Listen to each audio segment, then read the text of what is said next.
Homeland 3 BHK premium gated community apartments at Balanagar near Kukatpalli Y Junction. Visit the site today and book your dream home. April మొదటి 2 వారాలను దాదాపుగా 40 నుంచి 47 డిగ్రీలకు తాకుతున్న ఉష్ణోగ్రతలు అసలు ఏప్రిల్లోనే ఇలా ఉంటే మేలో ఎలా ఉండబోతుంది, అసలు ఈ సంవత్సరం ఎండలు ఎలా ఉండబోతాయి అంతా కూడా మనతో మాట్లాడడానికి ఐఎండీ నుంచి సైంటిస్ట్ నాగరత్నం గారు ఉన్నారు. మాట్లాడదాం. నమస్తే మేడం. అసలు ముందుగా ఈరోజు ఉష్ణోగ్రతలు ఎలా ఉన్నాయి?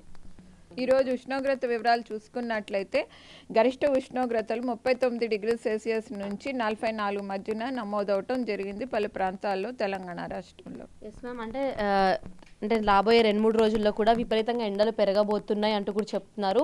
నెక్స్ట్ వీక్ అంతా కూడా హీట్ వేవ్ కూడా ప్రకటించబోతున్నట్టు కూడా తెలుస్తుంది. ఎంతవరకు నిజం? ఇప్పుడు చూసుకుంటే మనకి నిన్నటి వరకు తెలంగాణ మీద వరకు కొనసాగుతూ ఉన్నటువంటి ద్రోణి ఈరోజు west word side north interior Karnataka Marathwada మీద ప్రస్తుతం కొనసాగుతుంది. అయితే రానున్న 5 రోజుల వరకు దీని యొక్క ప్రభావం తక్కువగా ఉండటం వల్ల ఈ పొడి వాతావరణం రానున్న 5 రోజుల వరకు కూడా కొనసాగే అవకాశాలు ఎక్కువగా కనిపిస్తున్నాయి. అట్లే చూసుకున్నట్లయితే ఈ పొడి వాతావరణం వల్ల మనకి ఉష్ణోగ్రతలు మరింత పెరిగే అవకాశాలు ఉన్నాయి. ప్రస్తుతానికి మనకు చూసుకుంటే ఉష్ణోగ్రతలు ఇప్పటి వరకు కూడా మనకి 11:30 ఆ ప్రాంతానికి ఒక 0.5 డిగ్రీ సెల్సియస్ నుంచి 0.8 డిగ్రీ సెల్సియస్ వరకు కూడా పలు చోట్ల ఎక్కువగా నమోదవటం జరిగింది. అట్లాగే ఆదిలాబాద్ ఆ ప్రాంతాల్లో కూడా మనకి ఇప్పటి వరకు నమోదైనటువంటి 43.3 డిగ్రీల సెల్సియస్ మరింత 0.5 డిగ్రీ సెల్సియస్ ఎక్కువగా పెరిగి 44 డిగ్రీల సెల్సియస్ వరకు కూడా నమోదయ్యే ఛాన్సెస్ ఉన్నాయి నార్త్ తెలంగాణ ప్రాంతంలో. అట్లాగే సౌత్ అండ్ సెంట్రల్ తెలంగాణ ప్రాంతాల్లో చూసుకుంటే ఉష్ణోగ్రతలు 39 డిగ్రీల సెల్సియస్ మధ్య నుంచి 44 డిగ్రీల సెల్సియస్ మధ్యన పలు ప్రాంతాల్లో నమోదయ్యే ఛాన్సెస్ ఉన్నాయి.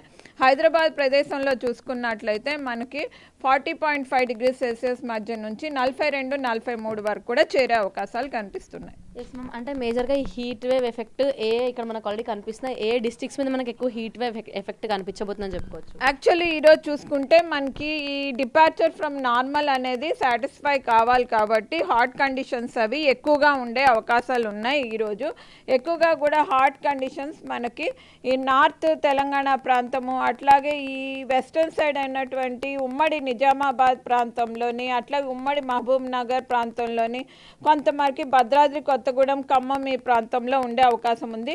మిగతా ప్రాంతాల్లో కూడా మనకి 36 నుంచి 40 డిగ్రీల సెల్సియస్ మధ్యలో కూడా ఈ ఉష్ణోగ్రతలు నమోదయ్యే అవకాశాలు ఉన్నాయి. అయితే రేపటి నుంచి మనకి ఈ హీట్ వేవ్ కండిషన్స్ అవి కూడా ఎక్కువగా కూడా ఈ ఉత్తర జిల్లాల్లోని అలాగే ఖమ్మం భద్రాద్రి కొత్తగూడెం ఆ ప్రాంతాల్లోని రేపు 16వ తారీఖు నుంచి 17-18 వరకు కూడా కొనసాగే అవకాశాలు కనిపిస్తున్నాయి. ఎస్. ఇంకొకటి ప్రజలకు ఇప్పుడు పెద్దగా ఉన్న డౌట్ ఏంటంటే అసలు El Niño effect super El Niño effect ఏంటి అనేది నిజంగా ప్రజలకు ఒక డౌట్గా ఉంది. ప్రశ్న అసలు ఆ ఎఫెక్ట్ ఏంటి, దానికి సంబంధించి మనము ఎట్లాంటివి చూడబోతున్నాం రాబోయే రోజుల్లో? ఎల్నినో అనేది యాక్చువల్లీ మనకు చూసుకుంటే ఇది ఒక విపరీతమైనటువంటి చేంజెస్ వచ్చే ధోరణి అన్నమాట.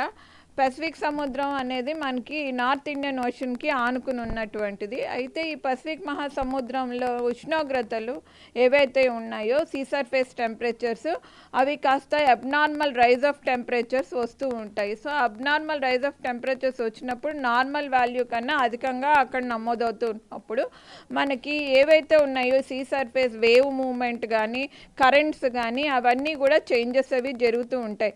అవి జరిగినప్పుడు మనకు ఆ గాలి అనేది మనకి రివర్స్ డైరెక్షన్లో కదులుతూ వెళ్తూ ఉండటం వల్ల మనకి నార్త్ ఇండియన్లో మూమెంట్ ఉన్నటువంటి కరెంట్స్ ఏవైతే ఉన్నాయో అవన్నీ కూడా రివర్స్ అయ్యి వీక్ అయ్యే కండిషన్స్ కనిపిస్తాయి.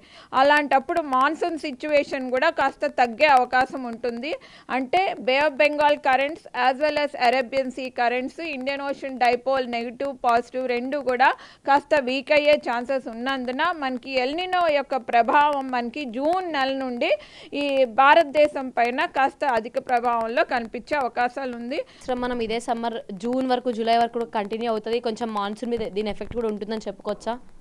యాక్చువల్లీ మనం ఇంకా ఎప్పటికప్పుడు కూడా ఇవి చూస్తున్నాము రీసెర్చ్ వైజ్ కానీ ఈ మోడల్స్ ద్వారా. అది కూడా జూన్ నెల వచ్చేసరికి సపోజ్ మనకి ఆన్సెట్ ఆఫ్ మాన్సూన్ కానీ కేరళ ప్రదేశం అక్కడ మనకి కొంచెం వీక్ అయ్యి ఎర్లీగా లేకపోతే కనుక టైమ్లీగా లేకపోతే కనుక ఆ తెలంగాణ మీద కూడా ఆన్సెట్ అది మనకి డిలే అయితే కనుక అప్పుడు మనకి హీట్ వేవ్ డేస్ అవి పెరిగి టెంపరేచర్స్ అవి అధిక మోతాదులో నమోదయ్యే ఛాన్సెస్ ఉంటాయి.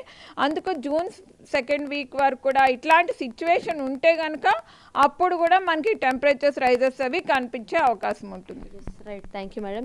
చూసాం కదా, మొత్తానికైతే ఉత్తర మరియు దక్షిణ అలాగే తూర్పు తెలంగాణలో విపరీతమైన ఉష్ణోగ్రతలు పెరగబోతున్నాయంటూ కూడా చెప్తూ వస్తున్నారు. తగిన జాగ్రత్తలు తీసుకునేది మాత్రం ఖచ్చితంగా ఈ హీట్ వేవ్స్ నుంచి తప్పించుకోవచ్చు అంటూ కూడా చెప్తున్నారు.